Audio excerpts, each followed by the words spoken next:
هذه قصيدة شعرية عما تعبر من محافظة إب، محافظة مارب، وكل المديريات، وكل صوب والجوف، وكل عجلة، وكل من حضر صف وأفراد ومشايخ اليمن وقادة. فإحنا جينا دفارين عند أهل هجنة عن حول طارق نصاري، وقد خرج عليه حكم الإعدام، وطالبين الناس فيهم بالعفو. بنقول بينا يلحسون المنيعي في وسط شبوة. جيت من عب طالب منكم موقف، جيت أخيم لمولى الدم لي عفوه، وانت تطعن بهذا القول أو تشرف. احكموا يا الشبوة ما حكمتوا به، يشهد الله إن لحكمكم لاقف.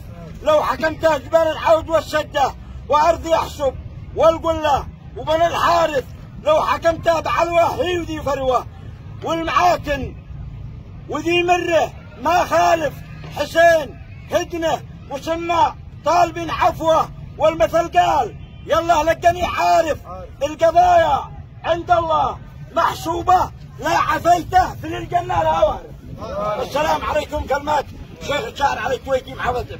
باسمي وباسم مشايخ أب ورجالها وباسم مشايخ اليمن عامة الحاضرين، ناشد قبائل شبوة بشكل عام وآل هدنة أولياء الدم بالعفو عن طارق نصاري.